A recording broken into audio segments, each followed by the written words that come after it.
come to invite me and share my ideas with you. And I am especially thankful to you committee. You know, Ladai Prakashan, when I heard first time Ladai Prakashan, I said, Ladai is our North Indian word, Ladai is struggle, racist. So I thought Ladai would mean something else in Kannada. But Ladai means Ladai. So it was very happy that जो लड़ाई वाले हैं वो he became my publisher also. So that's good. And मैं doctor Anupama को मिला हूँ कल 3 बजे और I can't believe there is a comrade who works 24 hours, who is omnipresent, हर जगह मौजूद है. She has passion to talk, to discuss. Yesterday we were coming with that driver who was pro BJP. She for 5 hours she was talking to him or trying to convince him that BJP is a very bad party. What was the result? I do not know. आप मेरी बात समझ में आ रही है? Are you getting my point?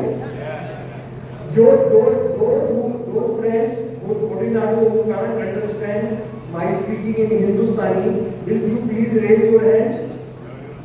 आपको समझ में नहीं आ रहा है तो हम लोग मीटिंग के बाद में मिलेंगे. I talk to you separately in English, okay, but let me talk in Hindustani to my audience. And secondly I am very thankful to 11th May culture festival who have provided me another opportunity to stay for today with Dr. Ram Punyani, a conscious keeper of India's democracy, India's secularism. तो मैं आपका बहुत शुक्रिया अदा करता हूँ. और मैं इनफैक्ट आपका ये जानकर के अपनी यहाँ बांग्ला साहित्य का जो परंपरा है, रेसिस्टेंस लिटरेचर का जो परंपरा है, उसको आप आगे बढ़ा रहे हैं. This is the 11th.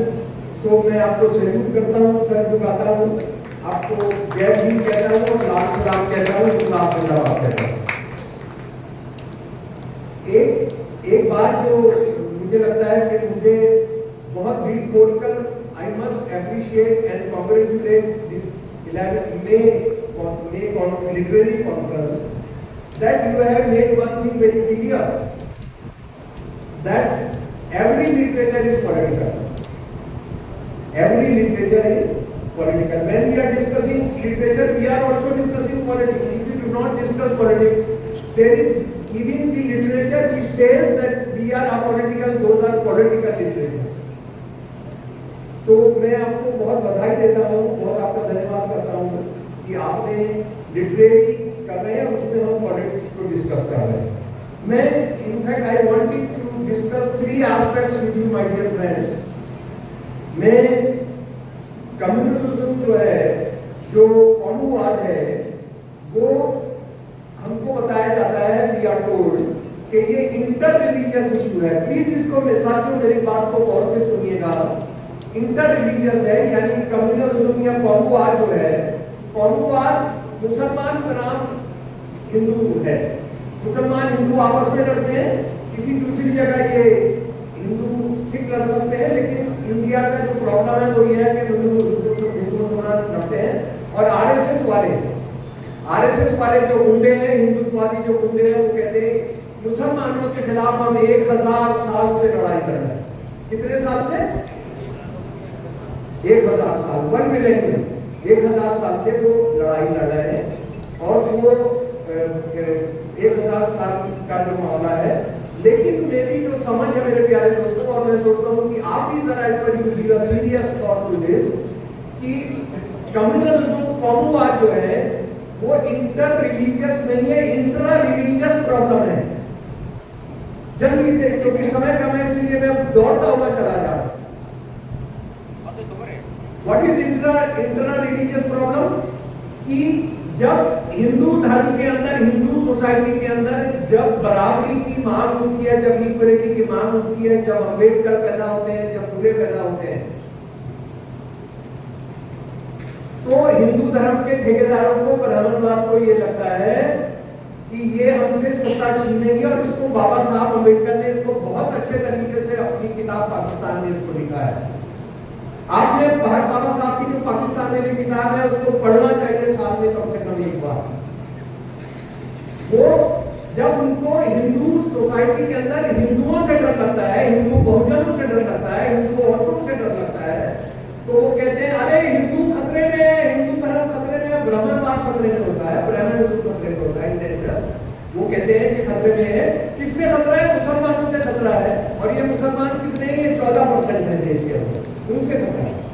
तो वो एक ऊपर से हवाई एक एनिमी पैदा करते हैं,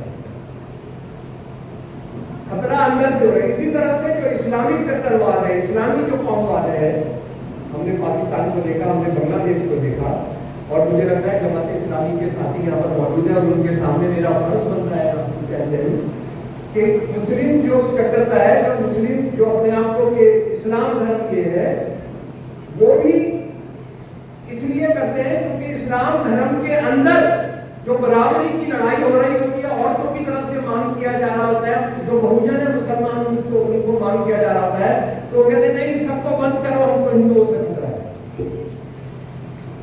तो ये जो भारत में जो हिंदू मुसलमान सांप्रदायिकता है, मेनली जो सबसे बड़ा खतरा हिंदू कम्युनिज्म है, हिंदू कौमवाद है, उसकी मेन समस्या ये है कि वो हिंदू अंदर से डिमांड कर रहे हैं बराबरी का, तो वो उसको चाहते हैं कि नहीं मुसलमान अभी मुसलमान से खुदा है, इसलिए हमको सारे हिंदुओं ने अपनी सारी चीज मांग को बुलाकर हमने ब्राह्मणवाद के नीचे, गौरीवाद के नीचे, शंकराचार्य के नीचे इन सबके झंडे तले आ जाना चाहिए। अच्छा, दूसरी बात कि वो ये भी कहते हैं कि ये तो हजारों साल से चला आ रहा है।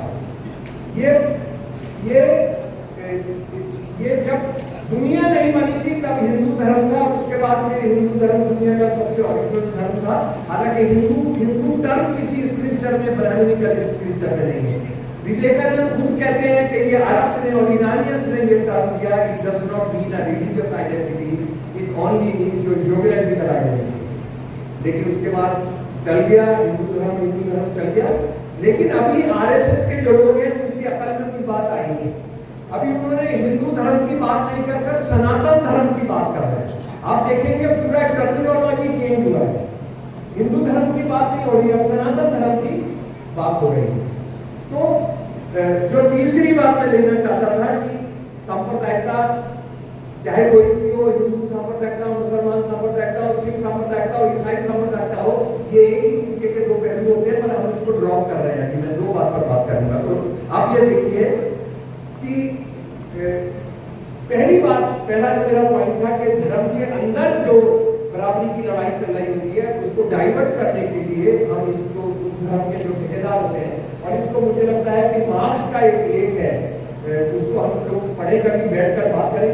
मैं कांग्रेस से निवेदन करूंगा, जो कांग्रेस साथी हैं, कि कभी हमको बुलाया करें जिसमें 20-25 साथी लोग बैठे, नौजवान बैठे, बच्चियां बैठे, और हम लोग बैठकर कुछ थियोरेटिकल बातचीत करें कि ज्यादा ये पब्लिक भाषण नहीं करें।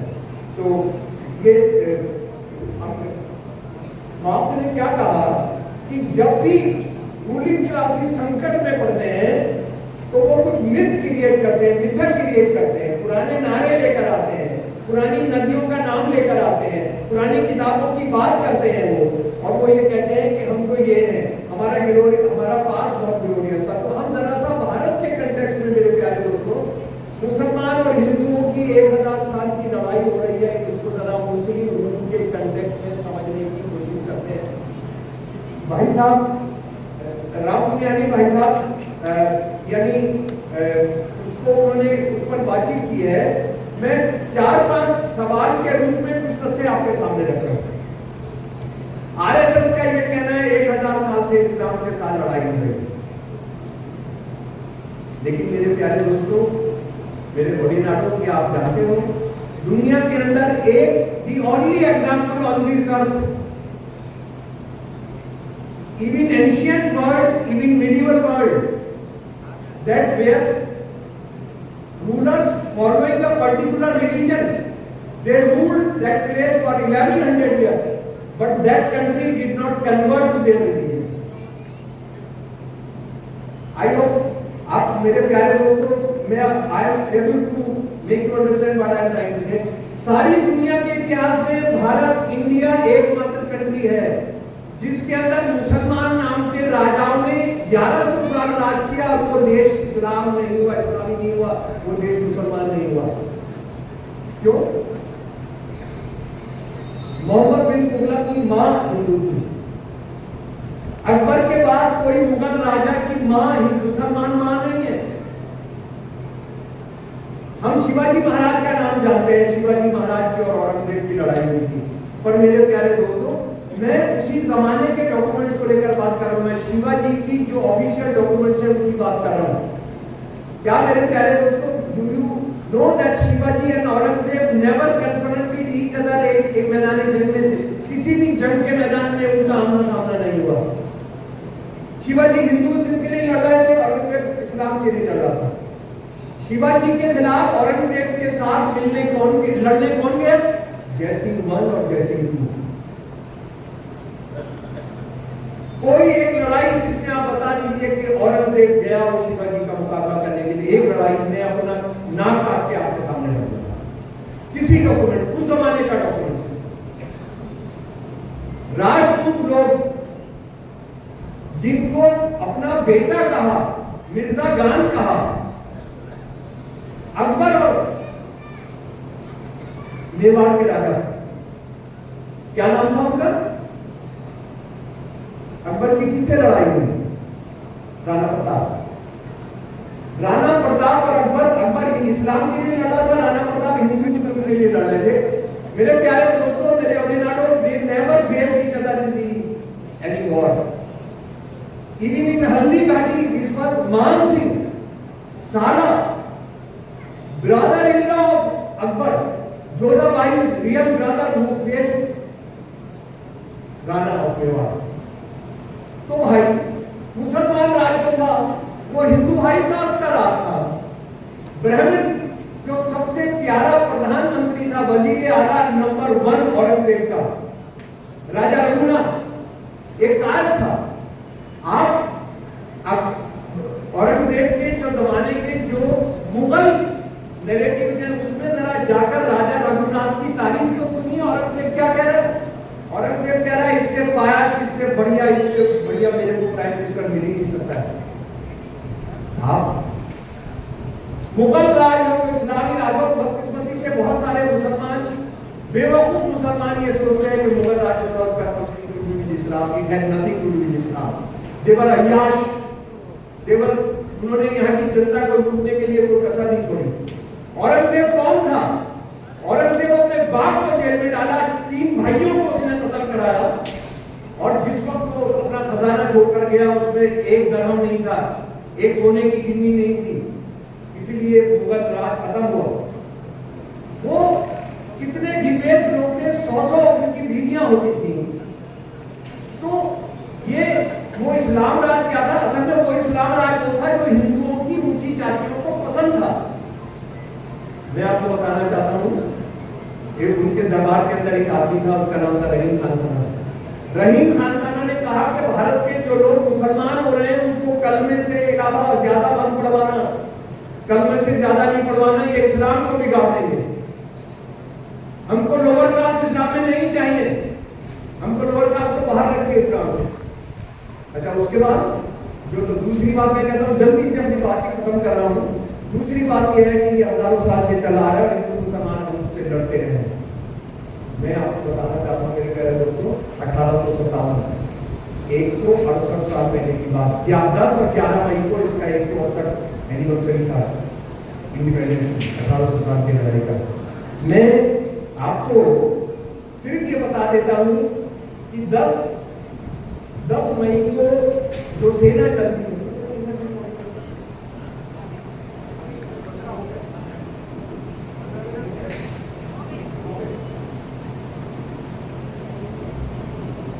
10 मई को विद्रोह होता है।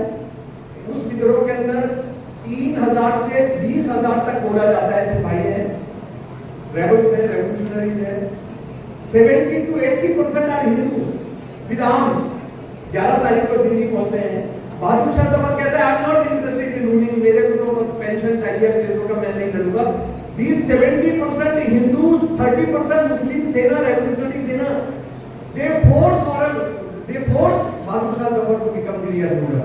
बहादुर शाह कह रहे हैं अगर उस दिन हिंदू मुस्लिम का सवाल होता, if the contradiction between Hindu and Muslim would have been very active, that day 70% Hindus holding arms would have thrown Bahadur Shah also appointed Rani Lakshmibai और तात्या टोपे और नाना साहब as Hindu सम्राट of India. Did they do that? No.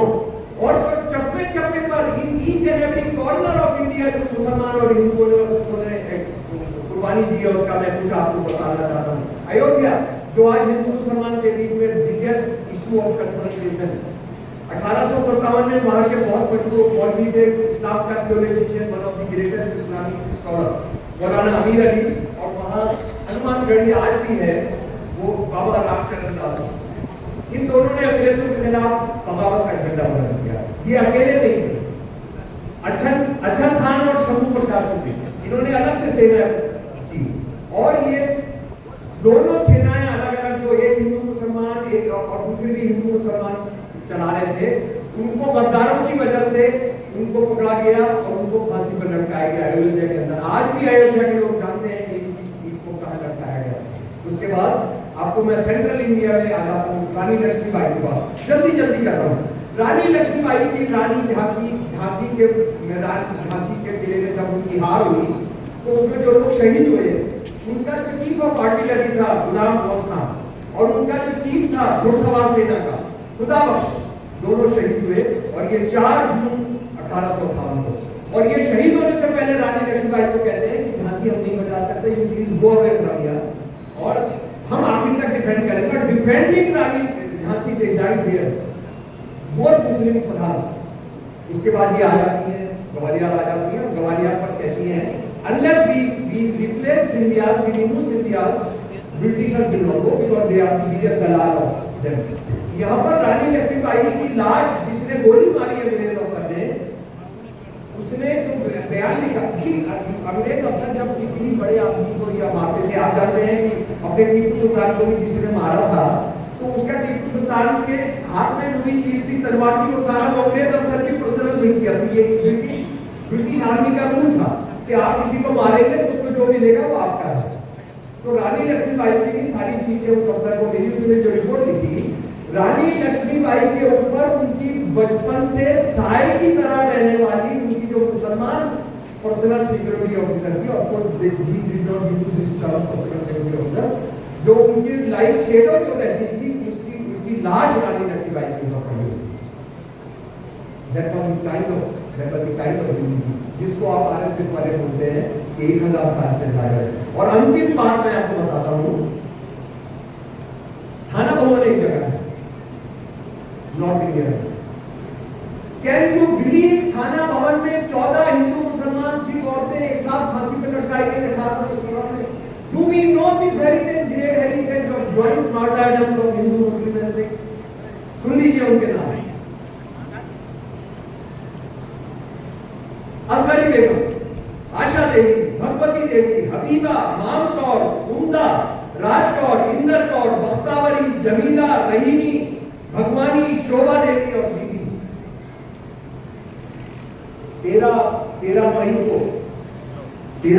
को दिल्ली के अंदर जो अजीमुल्ला खान साहब जो कमांडर इन चीफ थे, स्ट्रेटेजी कमांडर थे पूरी इनकलाबी सेना के, 13 मार्च को उन्होंने जो तराना लिखा, आजादी की सेनाओं का जो तराना लिखा, उसकी सिर्फ 2 लाइन पढ़ने का मेरे पास टाइम है क्योंकि मैं अगला आखिरी एक पॉइंट लेकर बात करूंगा। हम हैं इसके मालिक हिंदुस्तान हमारा, हम हैं इसके मालिक हिंदुस्तान हमारा, पाक वतन है कौम का जन्नत से भी प्यारा। और आखिरी लाइन पढ़कर आपको सुना रहा हूं, हिंदू मुसलमान सिख हमारा भाई प्यारा प्यारा, ये है आजादी का झंडा इसे सलाम हमारा। 13 मई 1857 और कर्नाटक आ गई। पिछले साल मैं गया था मैंगलोर में और उसी को शहीदों का मैंने कर्नाटक के शहीदों का उस जमाने के ब्रिटिश ऑफिशियल डॉक्यूमेंट से जमा किया। कर्नाटक के अंदर हजारों लोग शहीद हुए, हिंदू मुसलमान सिख भी शहीद हुए, जिनके लोगों के नाम, जिनका फांसी का जगह, वो किस गांव से थे, कौन सी जाति के थे, जो मैं अभी तक जमा कर पाया, वो टोटल थे 132 नाम, 132। उनका गांव, उनकी जाति, कहां शहीद हुए, कहां जेल में रहे, सारा मैंने जमा किया। उसके अंदर 40% मुसलमान है। कितने परसेंट? आरएसएस हमको बता रहा है, ये तो बहुत बढ़ते रहे। अच्छा, अब आखिरी बात मेरे प्यारे दोस्तों, और अगर मैं सोच रहा हूं कि अगर आप इस पर अमल करेंगे तो वो बहुत उसका फायदा होगा। कॉमरेड, मैं 2-3 मिनट्स बोल रहा है।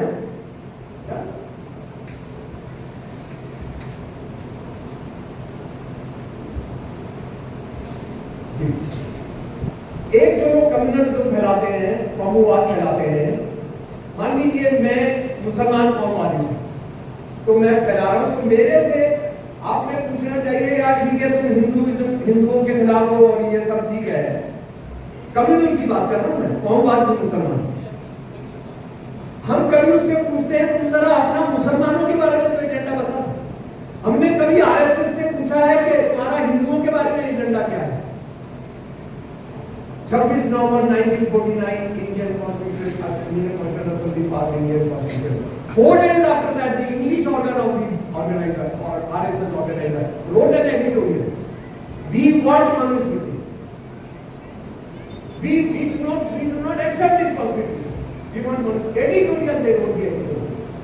और मेरे प्यारे दोस्तों, आखिरी बात मैं आपसे पूछ रहा हूँ, आप मुझे बताइए मनुस्मृति मुसलमानों के खिलाफ है? मनुस्मृति ईसाइयों के खिलाफ है? मनुस्मृति सिखों के खिलाफ है? मनुस्मृति के 2 चैप्टरों से, चैप्टर 1, चैप्टर 2, चैप्टर 8, आपने साल में एक बार, जैसे बाबा साहब को पढ़ना चाहिए, बाबा साहब की किताबों को साल में एक बार आपने मनुस्मृति को पढ़ना चाहिए। चैप्टर 1, चैप्टर 2, चैप्टर 8 सुन लीजिए जरा। भगवान ने सारी दुनिया की प्रॉस्पेरिटी के लिए अपने सर से किसको पैदा किया? ब्राह्मण को। यहां से किसको पैदा किया? आप जानते हैं, यहां से किसको पैदा किया? और पैर से पैदा किया उन्होंने शूद्रों को। शूद्रों का एकमात्र काम है कि वो बाकी ऊंची जातियों की सेवा करना। ठीक है, ये मैं श्लोक 31 चैप्टर 1 का श्लोक 91, अगर वो शूद्र जो है बराबर में बैठ जाता है आपके, तो आपने उसका बम काट देना है, आपने उसका नीचे का जो है वो काट देना है। और अगर ये बहुत शॉर्ट कर दिया है, और अगर ब्राह्मण करता है, ब्राह्मण कुछ करता है, तो उसका चैप्टर 8 380, ब्राह्मण कितना भी जघन्य से जघन्य अपराध क्यों न कर दे, आपने उसको सजा नहीं देनी। वो कत्ल करे, रेप करे, कुछ भी करे, आपने सिर्फ उसको हाथ नहीं लगाना है, सिर्फ आपने उसको कहना है तो अपना सामान बांध ले और लेकर तो दूसरी जगह चला जाए। अच्छा, और हिंदू औरत के बारे में चैप्टर, हिंदू औरत के बारे में चैप्टर 3 है, जरूर पढ़ना चाहिए। आपको बच्चियों ने तो जरूर पढ़ना चाहिए। संगीता, संगीत है ना, संगीता चैप्टर बड़े होकर चैप्टर 3 जरूर पढ़ना है आपने मनुस्मृति का, कि देश को कितना बड़ा खतरा है। जी, नंबर 1, रात और दिन औरत को मर्द अपने कंट्रोल में रखते हैं। जब बच्ची होती है बाप, जब शादी हो जाती है पति, और जब बूढ़ी हो जाती है तो मां, बेटी। उसके बाद आप औरत को कितनी भी सुरक्षा में रखें, औरत भरोसे वाली चीज है। मनु ने बनाते हुए औरत को क्या क्या चीज उसको पसंद कराई है? Love of their bed, seek ornament, impure desires, wrath, dishonesty, malice and bad conduct। ये हिंदू औरत के बारे में। और हिंदू औरत के बारे में जो बहुत सारी जगह कहा जा रहा है वो तो मैं आपको बताऊंगा नहीं। 12-13 श्लोक वो आप खुद ही पढ़ेंगे, मैं रात को खाना नहीं खा सकता। हिंदू औरत के बारे में क्या मनु ने कहा है हिंदू औरत के बारे में, और मैं फिर आपसे कह रहा हूँ कि मुसलमान औरत के बारे में नहीं किया गया। उसके बाद गीता प्रेस का नाम आपने सुना है? गीता प्रेस हिंदुओं की किताब छापने का सबसे बड़ा है। उसके पास 20 किताबें, 20 किताब जिनमें क्या लिखा हुआ है, और 74 रेलवे स्टेशन पर भारत सरकार ने उनको दिया है। और जरा सुन लीजिए उसमें से एक किताब का मैं कुछ उदाहरण दे रहा हूं। अगर योर पति beats your husband beats, what should you do? You should tolerate that. इससे आपका पिछले जन्मों का जो है, पिछले जन्मों में जो आपके क्राइम्स है वो खत्म हो जा रहा है। आपको कोई किताब अगर पढ़नी है, मैं लाया उसके ऊपर। उसके बाद आपके साथ रेप हो जाए तो हिंदू औरत क्या करे? स्वामी रामसुखदास बता रहे हैं क्वेश्चन आंसर के फॉर्म में, आप चुप रहिए, किसी को मत बताइए अगर आपके साथ रेप हो जाए। भारत की इंडियन पिनल कोड का है कि अगर आप रेप को छुपाते हैं तो 5 साल की आपको कैद है। सती होना ये परंपरा नहीं है, उनका जो है उनका फर्ज है। और सती का गुणगान करने पर कितनी बड़ी सजा है वो मैं आपको बता देना चाहता हूं।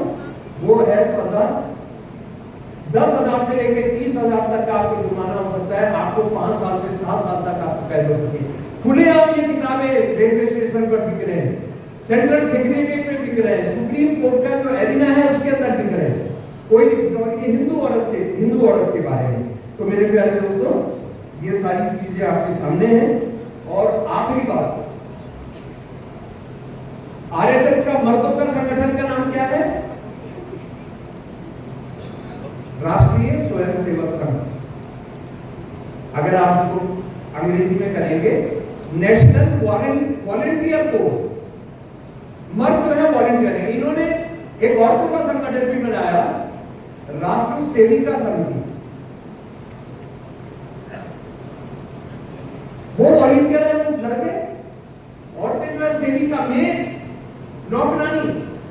और इनको एक शपथ लेनी है कि मैं अपनी असमत की इज्जत, असमत का ध्यान रखूंगी, मैं नीची आवाज में बोलूंगी कि उनको शपथ लेनी पड़ती है संसद के अंदर, मैं संयम रखूंगी। आपने अपनी ऑनर, अपनी चेस्टिटी बचाना चाहिए। ये आरएसएस में नहीं है कि मेरा हो गया, खत्म हो गया, बिल्कुल खत्म हो गया सर, और मैं चल दिया। बहुत धन्यवाद। अच्छा, जाना भी जाना ठीक है, तो सुनाता हूं आपको।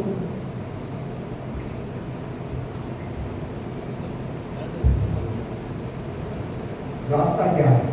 भाई साहब ने बताया, रास्ता बताया था। मैं आपको बता, 1925 के अंदर आरएसएस बनती है, लेकिन 1925 के अंदर ही Periyar self respect, equality for human and scientific knowledge की संगठन बनाते हैं। याद है आपको? 1925 हिंदुत्व, ब्राह्मणिज्म मजबूत हो रहा है तो अपने लोग भी मजबूत हो रहे हैं। उसके बाद फिर डॉक्टर अम्बेडकर बहिष्कृत हितकारिणी सभा बनाते हैं, वो भी तैयार हो रहे हैं। उसके बाद भगत सिंह एंड कांग्रेस नौजवान भारत सभा बनाते हैं, जैसा आपने बताया था।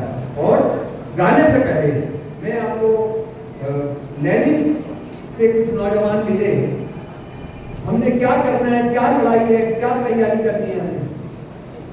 मेरे प्यारे दोस्तों, वो बौद्धिक बनो, अपने जो गुरु हैं उनकी चीजों को फंडामेंटलिस्ट बनो, उनको पढ़ो, उनको जानो, घर में पढ़वाओ, मोहल्ले में पढ़वाओ, ग्रुप बनाओ, नौजवानों के, बच्चों के ग्रुप बनाओ। लेनिन के पास नौजवान साथी आए और कहा, कॉमरेड अब हमने ग्रेजुएशन कर लिया, हम क्या करें? तो लेनिन ने कहा लर्न। मैं अंग्रेजी सुना दूं जी। लेनिन ने कहा कि learn, we must all cost set out first to learn, secondly to learn, and thirdly to learn, and then see to it that learning shall not remain a dead letter or a fashionable catchphrase, and we should admit in all frankness that this happens very often with us. That learning shall really become part of our very being, that it shall equally and fully become a constituent element of our social life. In order that it may attain the desired high level, we must follow the rule: measure your cloth 7 times before you cut. आपने जो लड़ाई लड़नी है उसकी बौद्धिक तैयारी करनी है, इंटेलेक्चुअल तैयारी करनी है, और जब उसको लागू करना है तो एक एक चीज का आपने ध्यान करना है। बाबा साहब जिसको हम बोलते हैं कि ये तो दलितों के मसीहा थे, बाबा साहब देश के मसीहा थे। अगर बाबा साहब नहीं होते तो पता नहीं हम कितने अंधकार के अंदर रहते। इस देश के अंदर जो पुनर्जागरण कभी नहीं हुआ था, वो पुनर्जागरण करने वाले बाबा साहब और दूसरे हमारे लोग थे, उनको हमने करना है। और ये गाना सुन लीजिए सर आप।